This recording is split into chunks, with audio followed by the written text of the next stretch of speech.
Hello, welcome everybody. Can you all hear me?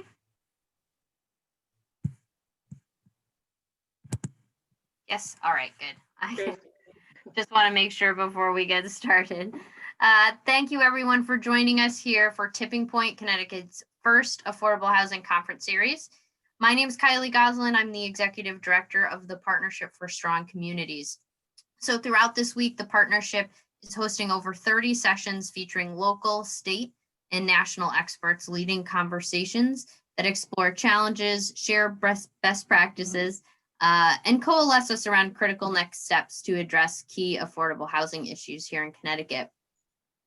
You can join the conversation about Tipping Point on Twitter at #TippingPoint2020, and you can also follow us at @PSC Housing if you aren't doing that already. This session, just to make sure you're on the right plane and headed to the right destination, is the role of philanthropy in affordable housing, what's new and what's next. And I will kick it over to our presenters momentarily, but wanted to walk through some housekeeping first. So before we turn it over, I wanted to thank our leading sponsors, the Connecticut Housing Finance Authority and the Melville Charitable Trust. Their deep support have allowed this conference to exist. Thank you so much. And thank you also to our collaborating sponsor, the Connecticut Department of Housing, and to our supporting sponsors, Housing Enterprises, Inc. and Whittlesey. Few housekeeping items. This session is being recorded and we will make all recordings available to conference attendees as soon as possible. I'm trying to advance my slides and it's not working. All participants, since this is in webinar format, are muted. You'll remain muted throughout the session, so please remain on mute. If you have a technology issue, please use the chat window in the Zoom control panel, the chat icon, and just send us a note letting us know that you're having technical difficulties, and we'll do our best to help you resolve those. In this webinar format, you're going to use the Q&A icon that's at the bottom of your screen to submit questions and answers. So once our panel is done with their presentation or their conversation, we'll be monitoring that chat window that Q&A window and determining whether you have additional questions. So feel free to use that Q&A icon throughout the session. If you have a question, put it in there and we'll monitor and go through those at the end. Just a couple final notes. A few minutes before the end of the session, we will launch a poll that asks for your feedback on this session. Please take a minute to share and help us improve future webinars and conference offerings. And then finally, the Partnership for Strong Communities is working to better understand the needs of our affordable housing partners throughout the state as part of our strategic planning process for Home Connecticut, the statewide affordable housing advocacy campaign. So we're really looking to hear from you. Toward the end of the session, you'll see a survey, a link to a survey. Please take a few minutes. I promise it's only a 5-minute survey to give us your feedback about the needs that you see in the affordable housing advocacy space in the state and where you'd like to see things go. This will really help us shape a bigger, broader, more inclusive umbrella as we move our advocacy work forward. So with that, I am going to stop sharing my screen and turn it over to our esteemed panel today. I'll kick it off to Susan to introduce everyone and take us away. Thanks, Susan. Thanks, Kylie. Hi, everyone. I'm Susan Thomas with the Melville Charitable Trust, and I have a great panel who I'm very grateful for agreed to do this. On the panel with me today is Jeanne Fekade-Sellassie from FHO, Fred Karnas from the Richmond Memorial Health Foundation, Warren Hanson is from the Greater Minnesota Housing Fund, and Mendi Blue-Paca is from our own Fairfield County Community Foundation. So the panel today is really talking about the role of philanthropy and the role of philanthropy in housing, what's happening now and what's next, because so much has happened. Now more than any time that any of us can remember, the issue of affordable housing is on the top of people's minds. We saw housing on the platforms of 5 presidential candidates this year, to include the president-elect.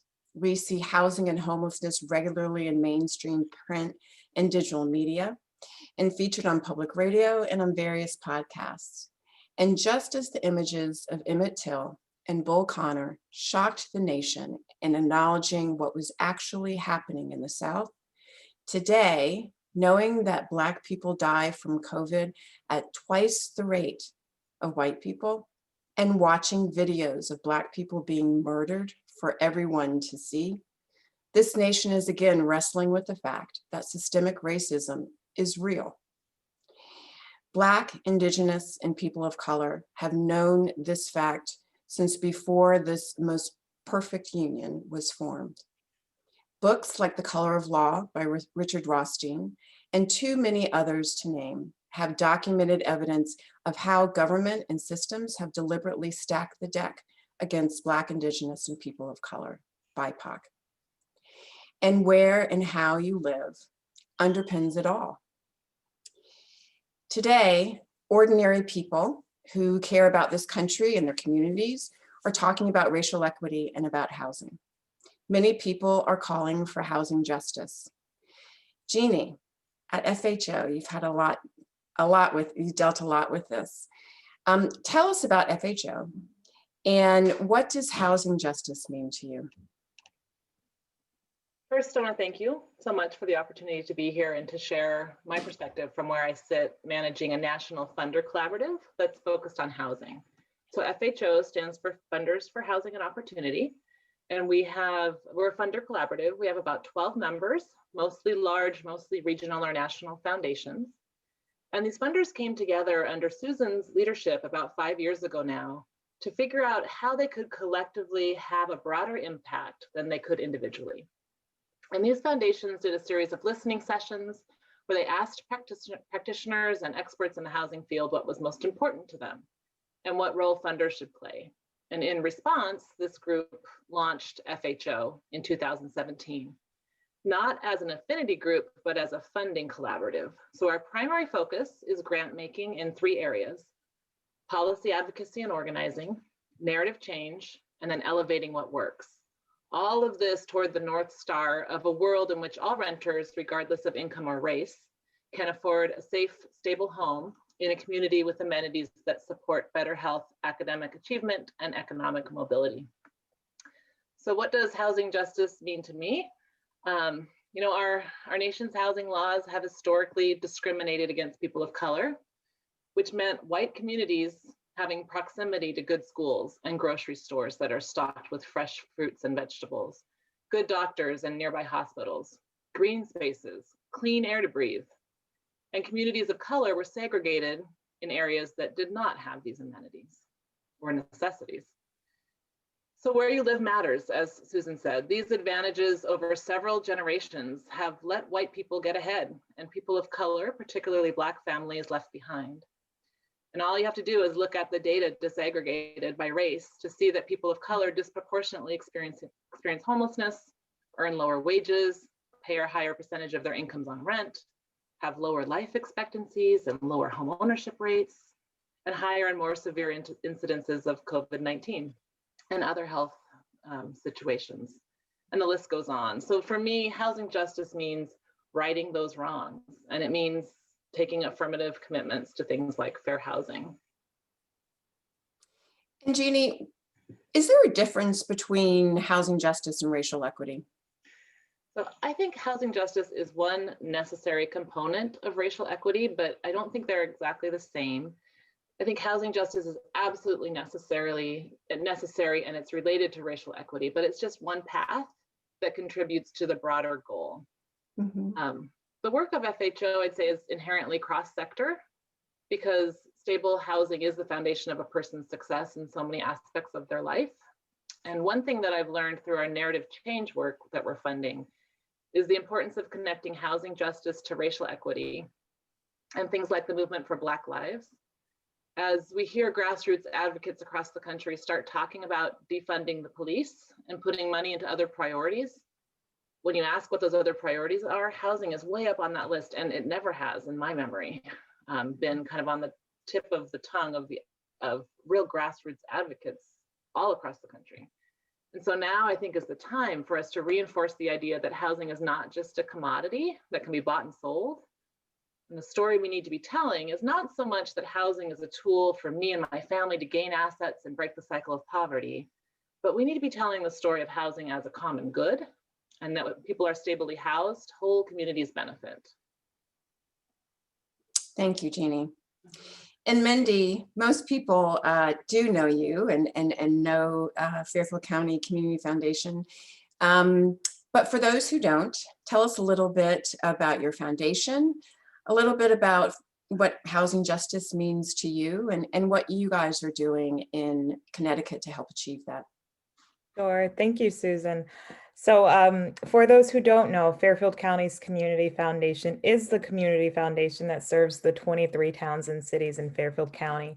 And I think the reason it's really relevant that we are a community foundation is because what that means is that we're a place-based funder. And so as such, we're committed to really meeting the needs, the critical needs and challenges of our specific community. And when you look at Fairfield County as a community, there are a couple things that in some dubious ways distinguish us. And so one is that out of the largest 100 US metro regions, Fairfield County happens to be the region in the country with the highest income inequity. And so that really plays out in a number of ways. And one key way in which it plays out is it has significant implications on what it means to have housing opportunity in the county. And so, just looking at some of the numbers specifically, 40% of households in Fairfield County are cost burdened. And I think most people know what that means, but for those who don't, that means that they spend 30% or more of their income, their monthly income, on meeting their housing needs. And so whenever I say that, I always like to sort of pause for a second and let that process, because for those of us who have the good fortune of not being in that position, imagine spending a third of the dollars that come into your house a month on just basically maintaining housing. So that's a big deal. What we also find is that renters are particularly housing cost burdened. And so that 40% turns into 51% when you look at renters as compared to homeowners. And then another 28% of renters are severely cost burdened. So there we're looking at, upwards of 50% of monthly income spent on housing. And so in our county, given that data, we previously heard some of the national data referenced, but given how stark it is in our local context, we as a foundation can't help but care about housing and be focused on it.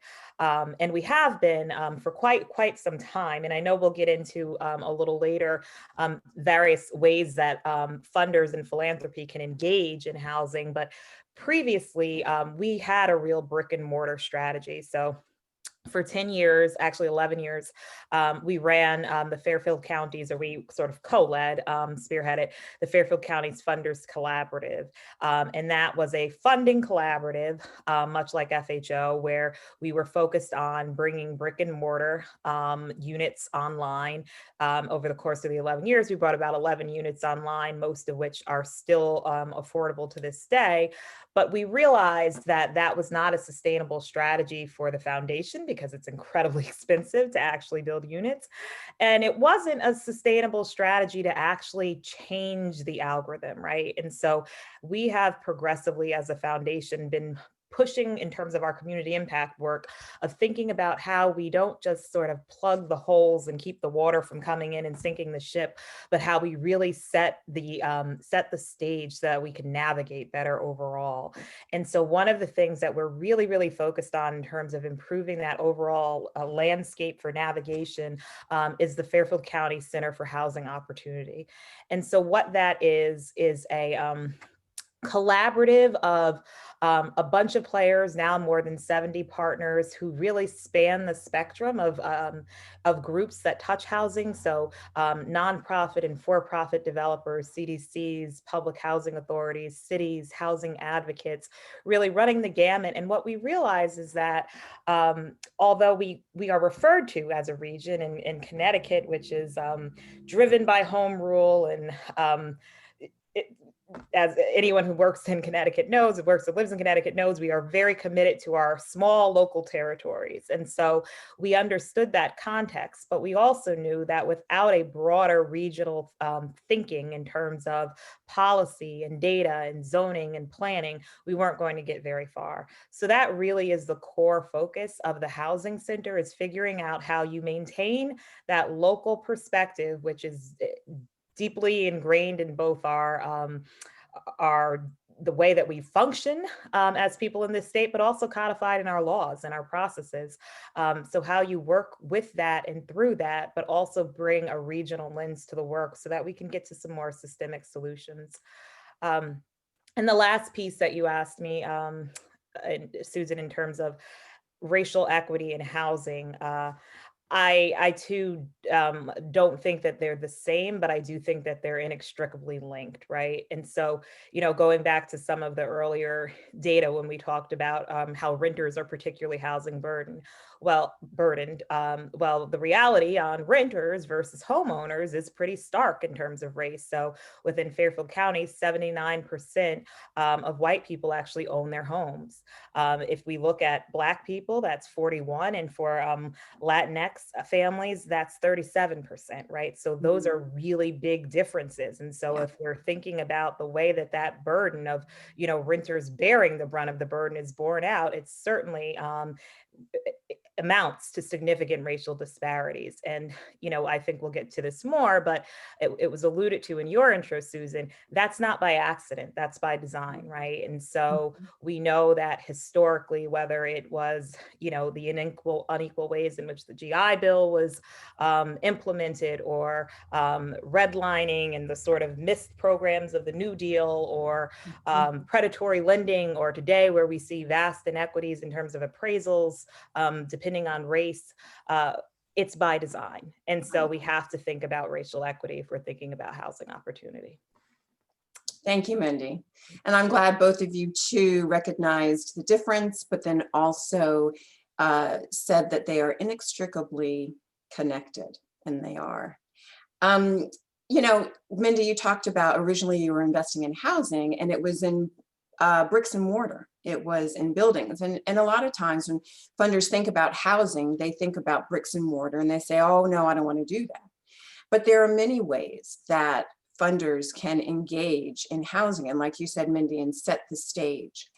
And Fred, you've had the benefit of working in housing from many different perspectives. So tell us about your background, how that background led you to your role at Kresge, a large national foundation, and what did you help Kresge discover?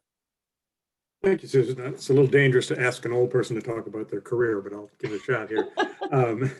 I divide my career really into three segments. One is spending the first 10 to 15 years working in direct services, housing development, and shelter provider. I worked on homelessness for many years, and then ran the National Coalition for the Homeless for 5 years before being sort of lured into government for the next 15 years, where I worked in the Clinton administration, there was a deputy assistant secretary running the homeless programs and the Interagency Council on the Homeless, and then ended up working for Governor Napolitano in her cabinet as her housing director in Arizona for several years, and then back into the Obama administration, where I sort of liaison between HUD and HHS, and again with the Interagency Council.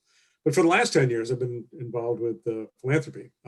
First running a small health conversion foundation in Phoenix, and then landing at Kresge for 6 years. And I'll talk about that a little bit more in a minute, but and currently with a small health conversion foundation in Richmond, Virginia, where again, I'm working on sort of health and housing issues, both locally and nationally.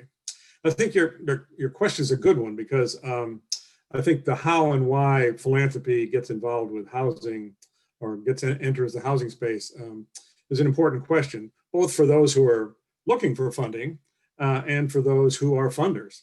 When I arrived at Kresge, and for those of you who don't know the history of Kresge, for many, many decades, Kresge was a capital matching foundation. So if you were building a building, you just went to Kresge and they would somehow figure out how they would match some contributions that you were making to finish off the building. And so they had no real mission purpose other than providing this capital matching. But in about 2007, they became more traditional foundation with 6 program areas. And I got there about 6 years after that occurred. And I was working on the social investment side for a while, but I kept hearing the program people saying, you know, even though if you went to Kresge and somebody said, do you fund housing? They'd say, oh, no, we don't fund housing. But I kept hearing the program officers say, well, we just funded this related to housing. And so I talked to the CEO and he asked me to sort of do research on the first 6 years after we'd transitioned from being a capital matching foundation to see what we'd spent on housing. Well, as it turns out, we'd spent $100 million on housing and 300 grants, ranging from some bricks and mortar stuff, mostly in Detroit, to blight prevention, to housing policy that the health team did, to a whole array of things. And, you know, for everybody that's, you know, involved with housing, it's pretty clear. If you have a health strategy, or if you have a education strategy, or if you have an environment strategy, you're not going to be able to reach those outcomes unless you address the housing instability that those folks face. And so that's where we landed at Kresge. We realized we were doing housing, even though we said we weren't. But we did we spent some time saying, well, should we have a housing program? And we ultimately decided no, that it cuts across all of the program areas. And so we created a housing work group, which I ran for the rest of the time I was there, 5 years or so, which brought all the teams together, not only the program area teams, but we also, the investment side, both the social investment and our corpus investment side. So give them a lot of credit for that. And that housing work group then spent a lot of time, again, this cross-sector work. And so the work evolved in a variety of ways. Do a little bit of bricks and mortar work through our social investment side, but much more around our arts and culture team does a lot of engagement in public housing, do community engagement work. Our health team has been deeply involved in policy work for a number of years. Our education team works with homeless folks, homeless college kids.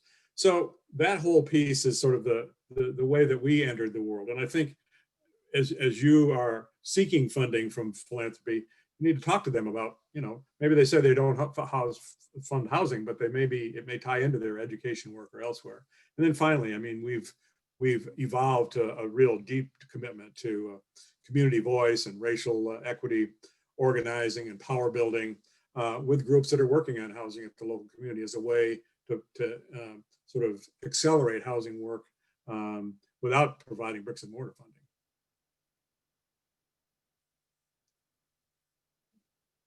I'm sorry. And now, Fred, you're at the Richmond Memorial Health Foundation, which nothing in its name would suggest that that's a foundation that's focused on housing, but yet FHO gave a grant to your foundation for just that. So you want to tell us a little bit about what you're doing there in Richmond? Yeah, so I think the biggest lesson I took away from my transition from Kresge to Richmond here is that you don't have to have $130 million to give away every year like Kresge does to have an impact. The Richmond Memorial Health Foundation gives away about $3 million a year. And yet, and the Richmond Memorial Health Foundation was a traditional health conversion funder that was basically funding health safety net programs. But they began to refocus on upstream issues and social determinants of health, and saw that housing was absolutely key to health outcomes, as several of you already mentioned. But, you know, as you pointed out, and as Mendi pointed out, you know, we also saw that years and years and centuries of discrimination and pure racism embedded in policies also needed to be addressed. So as we've evolved, we've really focused our housing work around racial justice, and particularly looking at how to engage grassroots organizations that are led by people of color in our conversations to help both inform the work that we're doing, to help support their work.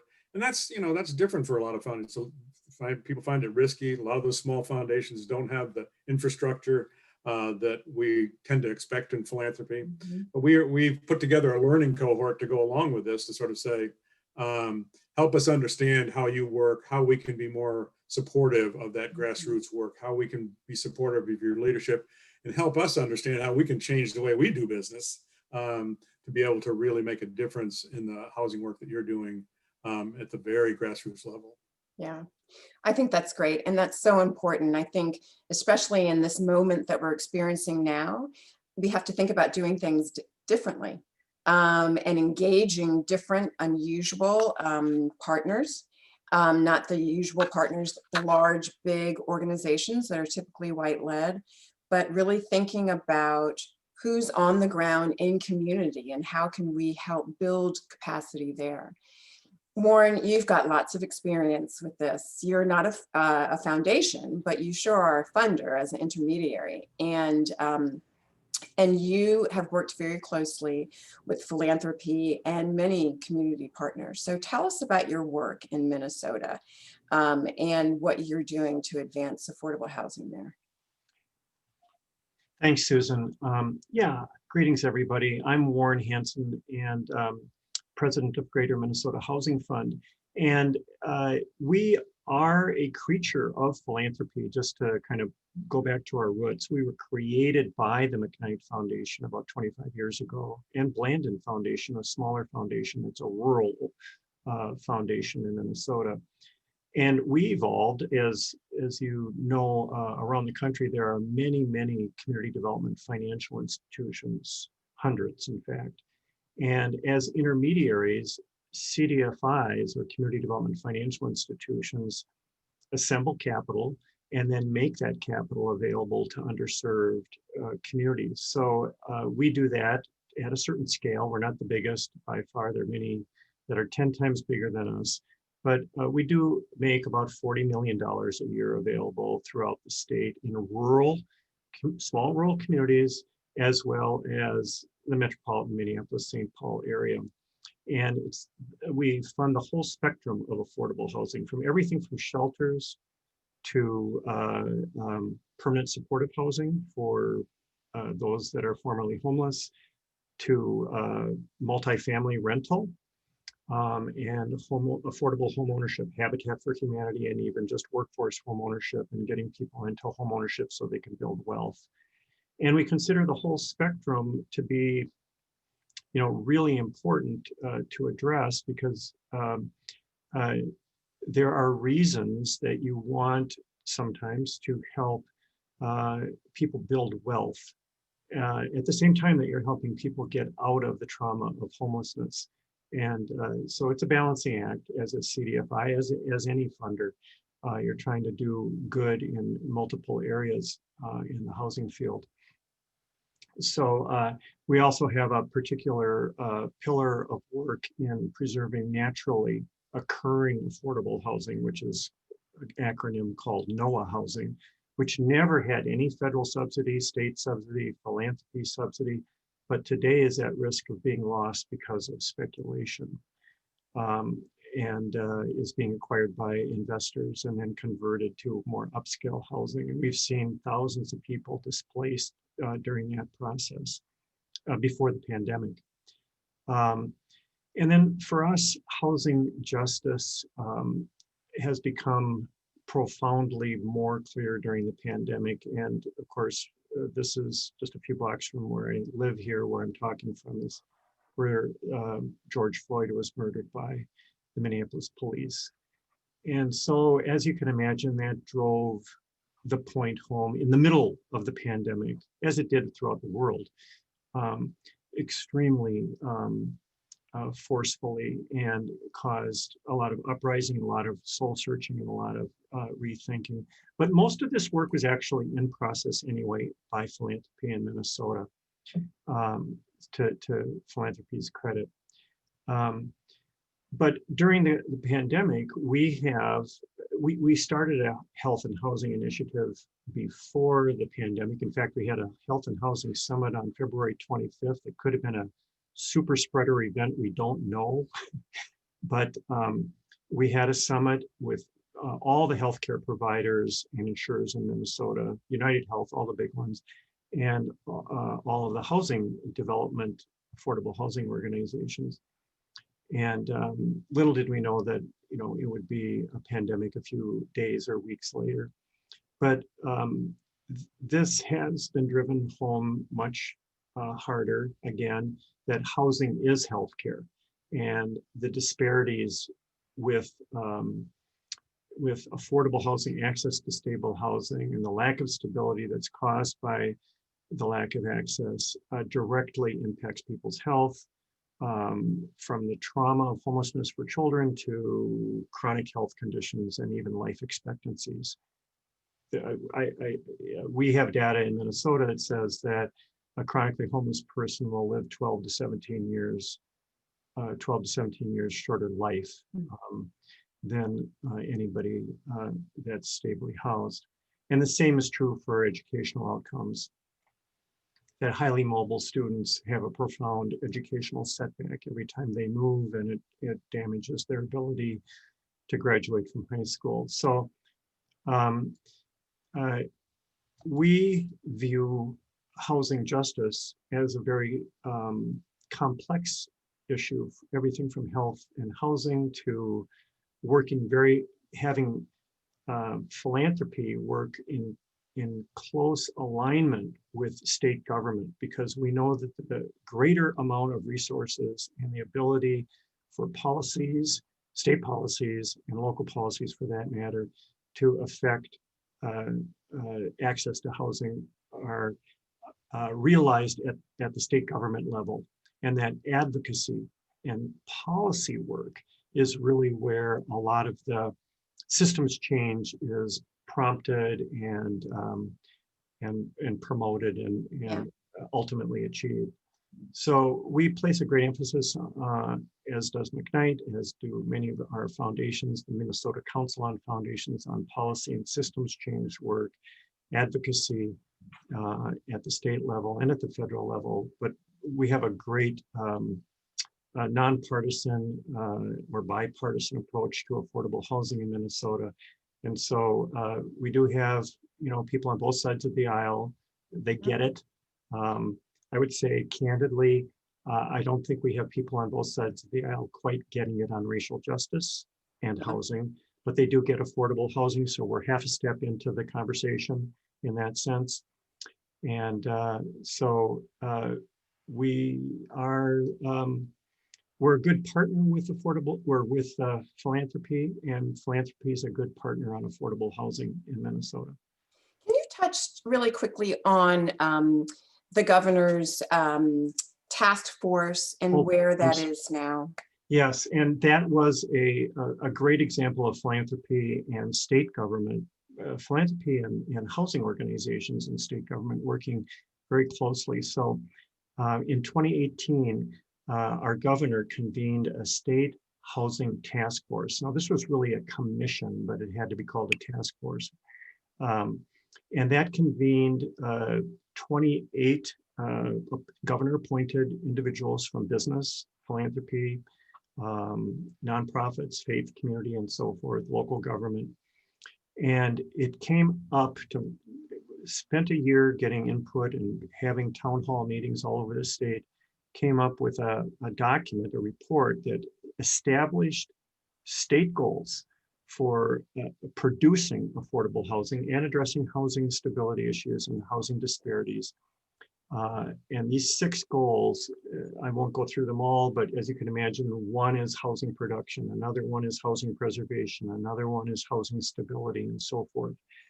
And those goals then now live in a new body called Prosperity's Front Door, which FHO has generously funded.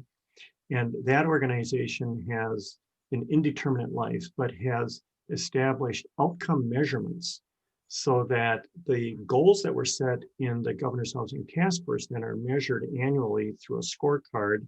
Scorecard sounds like a little handy handheld scorecard, but it's really an evaluation of our progress. And quite frankly, in the first year, we failed to achieve goals in 2 areas: housing stability, reducing homelessness, and housing production. 2 of the most important goals. We didn't reach our goal. And it's because we're so far behind, quite frankly, in housing production. So that continues to be a major initiative of philanthropy in Minnesota. And I guess our takeaway, I wanted to mention, our takeaway is, and we say this a lot now in Minnesota, that it is profoundly important to set shared goals. that the goals help us work together toward a common end.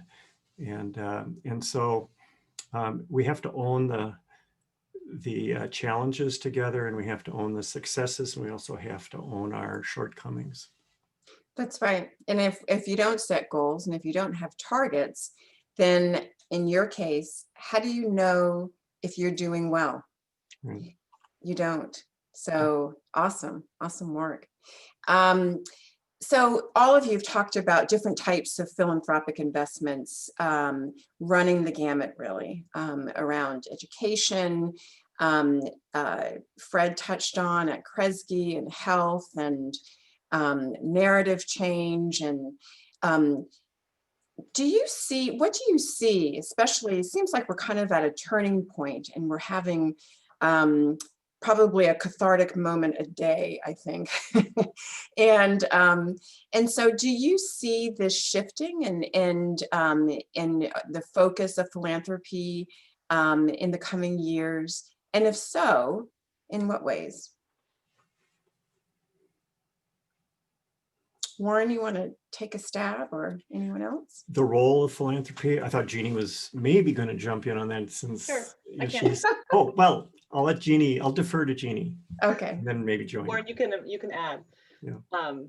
I would just say that there's really two levers I see philanthropy having. One is around the money, but the other is around influence. Mhm. And so when we think about the money, there's grant making, and philanthropy can be leaders there in several ways. We think about how grant decisions are made. So some foundations are really working toward creating community advisory groups, or sometimes even community decision-making bodies that work with the foundations, not just on the decision-making for the grants, but also on strategy and prospecting. There's also who's funded, so our groups that are led by people of color being funded and at what rate. What's funded. We hear from grantees all the time that general operating support is so much more helpful than project support. And do foundations kind of make investments early on and feel like they can invest when others haven't yet invested? And so there's that piece, the grant making piece. Then there's also money that foundations give out in loans, like program related investments or mission related investments. But there's also the investments that foundations make of the body, the corpus, their endowment. So if foundations are investing in real estate funds or private equity funds that exploit communities of color or only build luxury units, then all of our grant making is for naught. What do they say? Baking bread with one hand and eating it with the other. So I think that more foundations are thinking seriously about that. I hope more will. And then aside from the money, there's sort of the influence that foundations can wield. So two examples, foundations could take risks and invite other funders to support groups that they're willing to support early on, like I said before. So in this respect, foundations can be leaders and kind of prove that the investments in housing justice works. And also, I think foundations have convening power. They're able to get people to the table that may not be able to sit across from each other in other circumstances, and facilitate those honest conversations about what the needs and barriers are, and trying to get people to work together on solutions. So that's what I have to say, Warren. Anything you want to add? Well, I would just echo a little bit. I'm not going to repeat everything you said, but I think that the Governor's Housing Task Force in Minnesota was an example of a foundation, a prominent foundation, going to the governor and saying, we need to convene people around this priority issue and how it affects the economy. And, I'll have to be honest and say it wasn't a racial justice driven agenda. It was part of it, but it was really more of a, how about the state's future? What about our ability to house everybody? We need housing of all types. And that was the nature of it. But the power of the foundation was that it went to the governor and it said, let's do this. We will support, the state in this way. And so will these other, partners that we bring, the philanthropy brought. And it was very powerful to do that kind of convening. And then the other thing I would just underscore is around the PRI making work. I've been around for a long time and have got my first PRI 25 years ago.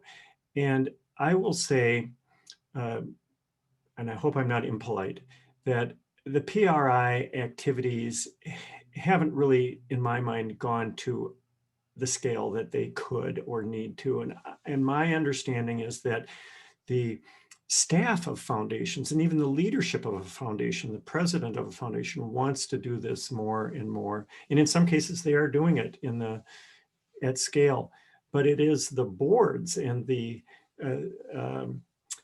investment committees that sometimes are hung up and don't realize that these are investments that are going to profoundly magnify the impact that a foundation could have.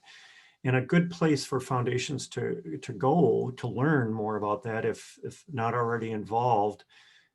Jeanne, you'll have to help me with the new name because they rebranded a few years ago, but the PRI Makers Network, which is a convening of any and all the foundations that work on PRIs, is a particularly good cross-fertilization, state-of-the-art, best practices environment to learn about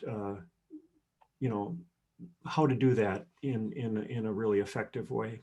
Yeah.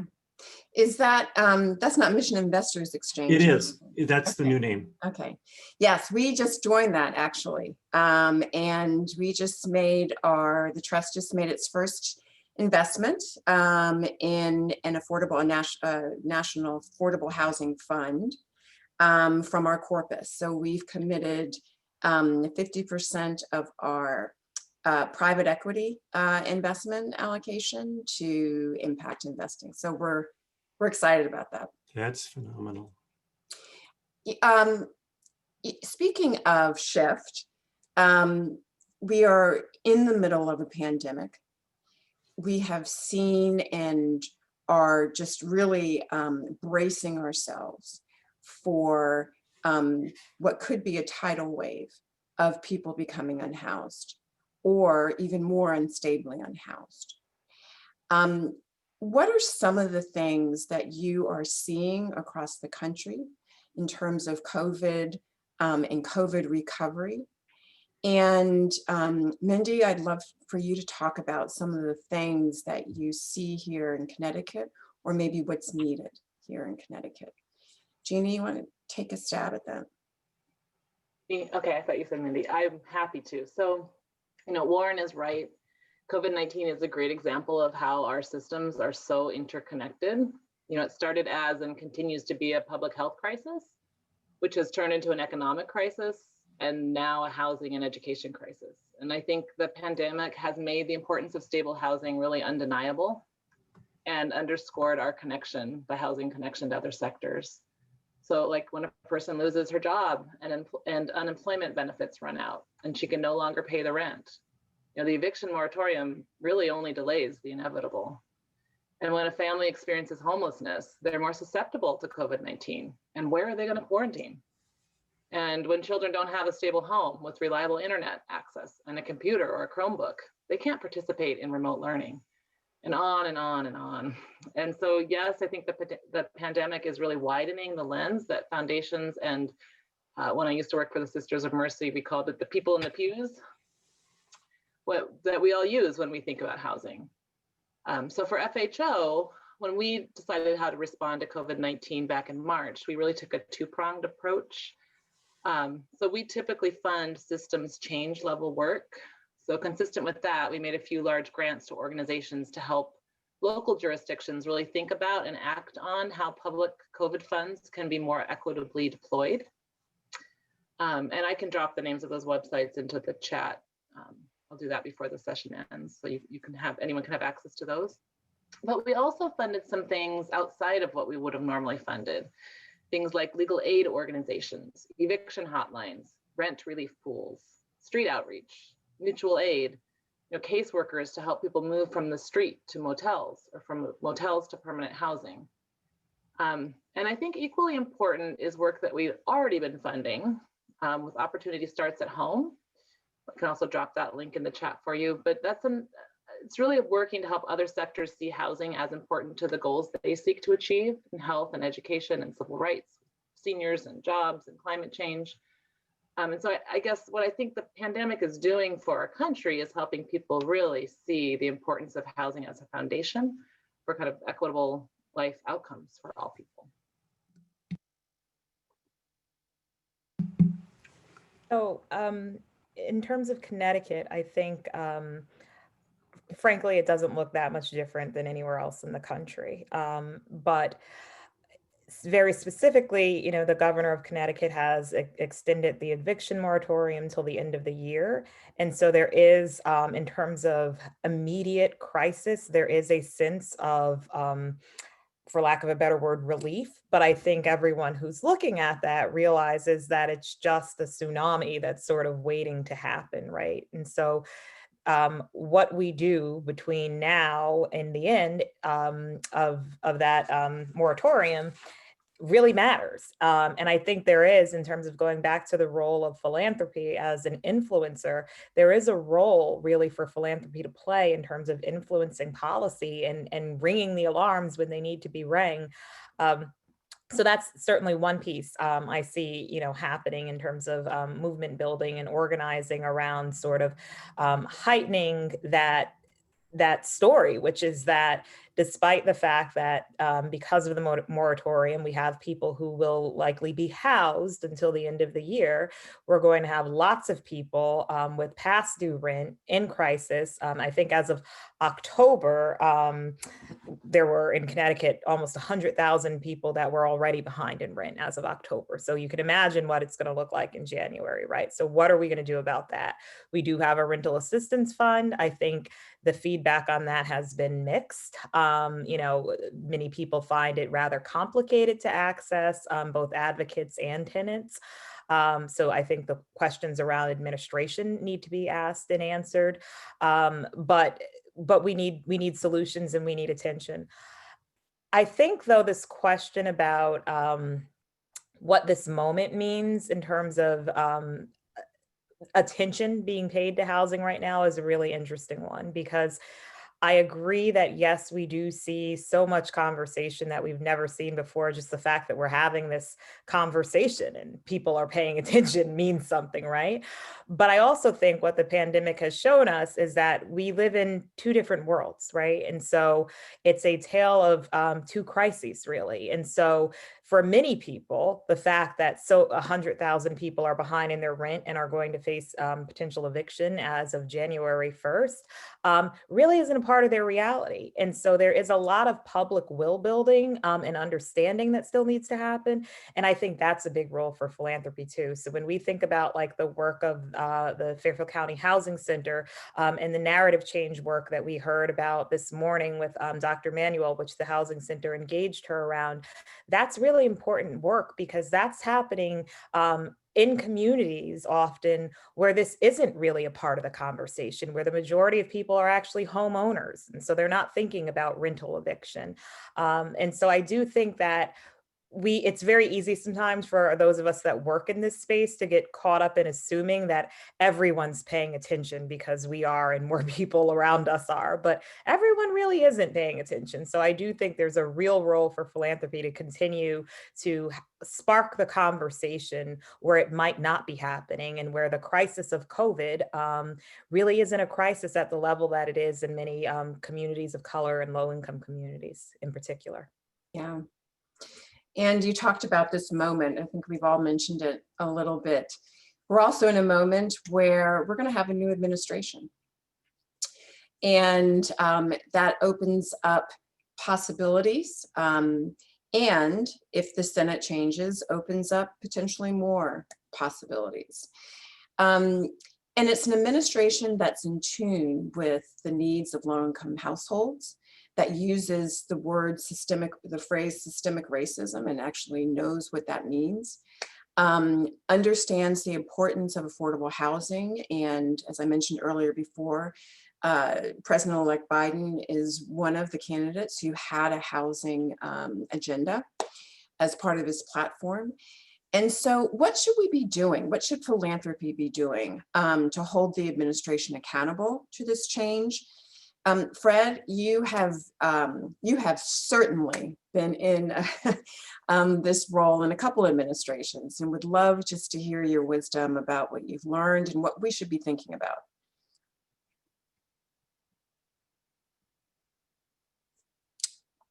Fred, you're on mute.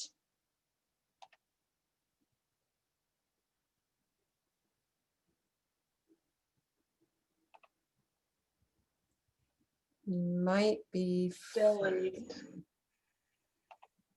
Mute. Okay. there you go. Sorry about that. And in my memory, I don't remember a campaign in which there was this much conversation, whether it be Democratic or Republican, about housing. But I think the thing we have to be aware of is not to assume that just because our friends are there, that it's going to be a breeze to get things passed. I can tell you from my own experience in a friendly Obama administration that, and with great committed leaders like Mark Johnston and Anna Leva and Sean Donovan and Barbara Poppy, we fought really hard just to get some really good things out of the HUD building because there are just so many competing demands. If you get them out of the HUD building, then they've got to go face OMB, and OMB is looking at a bunch of things in the White House. Then they go to the Hill. So it's going to be really important. And I found both in my days in the Clinton administration, working more specifically on homelessness, but also in the Obama years, that I really needed the folks on the outside to push me, so I could then turn around and say to my superiors, look, this is an issue and there's a constituency out there that's pushing for that. And so, I think philanthropy really needs to gear up advocacy. It's going to be easy to say, well, our friends are in there. We don't have to worry about it, but they've got so many competing issues right now. So many things to fix. I think, so many things have been broken in the last 4 years. So, they're going to be looking at how to balance housing with climate change and housing with equitable tax policy and housing with the, nation's infrastructure needs. And so advocacy is going to be really critical. We need to apply pressure, and we need to have some patience as they sort of fix some of these things. But I think this is not a time to back off from funding advocacy work, and not just at the federal level. We've got a new administration, but there's opportunities obviously at the local level. So stay engaged. I just encourage the philanthropy to stay very much engaged in pushing.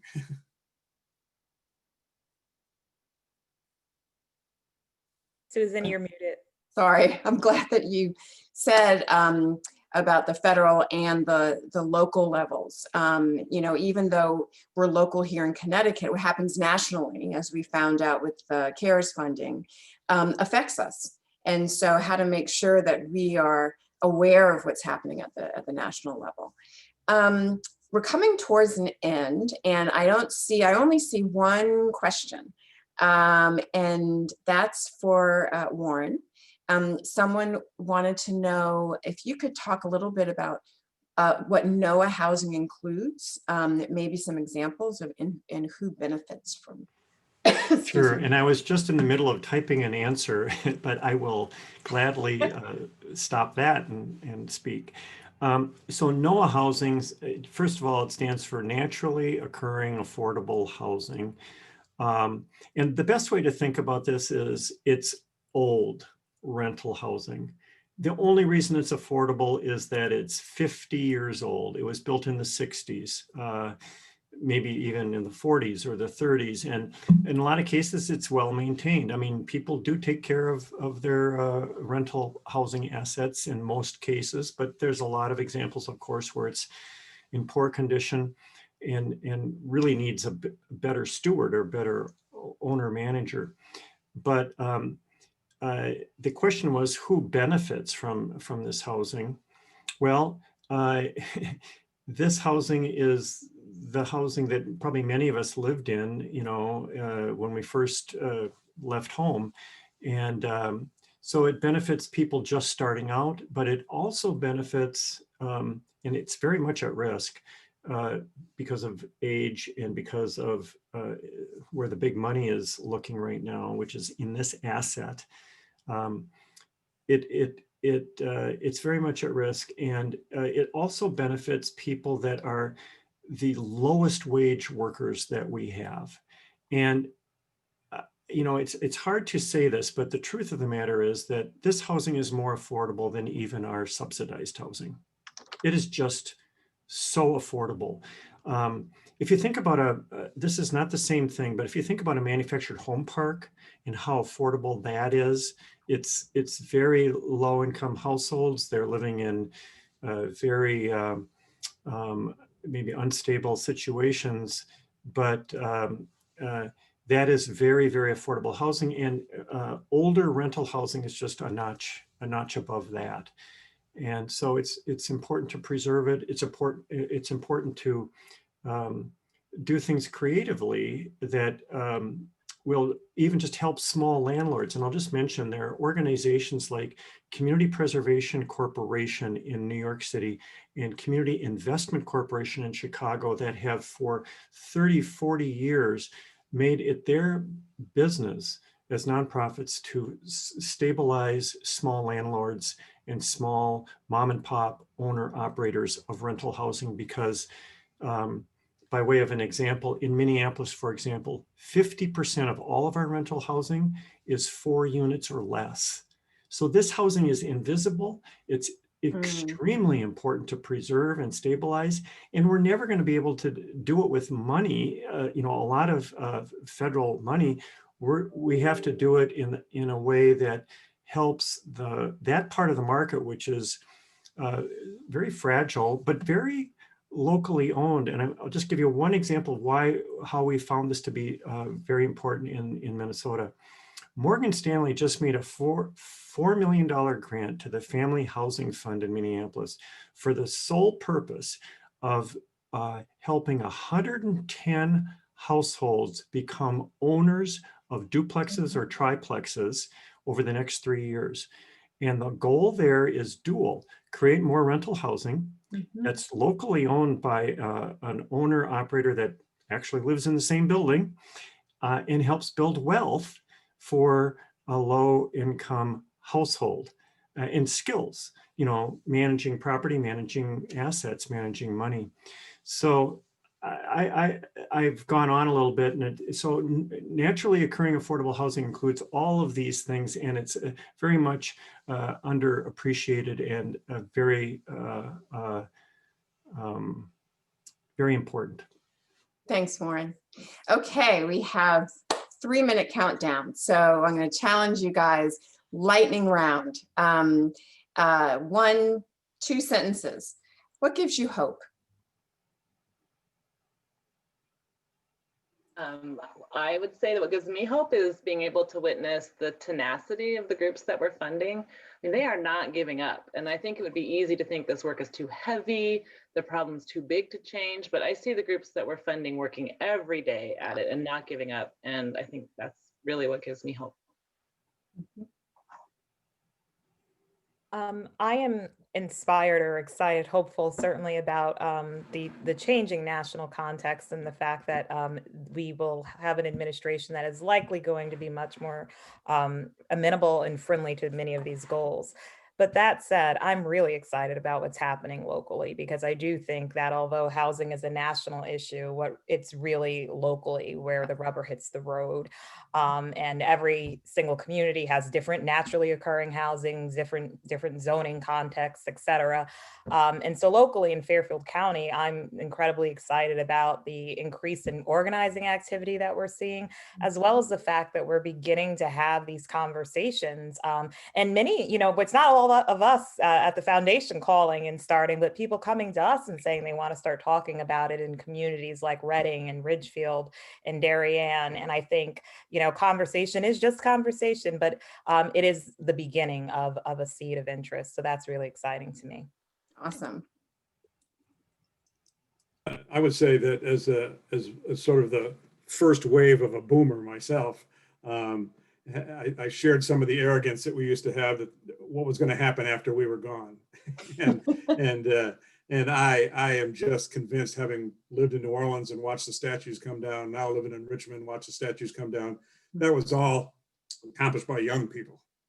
And I think we're going to be, this next generation of leaders is going to put us to shame. And I'm just excited about that. Mhm. I would echo that and say that one of the things that I've witnessed locally and just seeing it around the country too is that young people are bolder than the boomers are today. I mean, we might have been bold once upon a time, but somehow we kind of, got into the, bureaucracies or the institutions, and then you had to kind of mind your manners a little bit. They're not minding the manners at all, and that's so refreshing and so needed because, like Fred said, the institutions need the uncontrollable elements on the outside to raise the temperature and raise the awareness, and that's what's going on now. The other thing that I think is going on, and I'm sure it's happening in your state as well, is that we're observing that more and more people of color are in elected positions, and getting elected as mayors, getting elected as state legislators, and so forth, and they're making way in the policy environment for people to come in and be heard and taken seriously. Well, thank you. And everyone, please join me in thanking our panelists. You guys are a wealth of information, and this has been great. Thank you very much for joining us. Thank you, everyone. Have a great night. Bye-bye.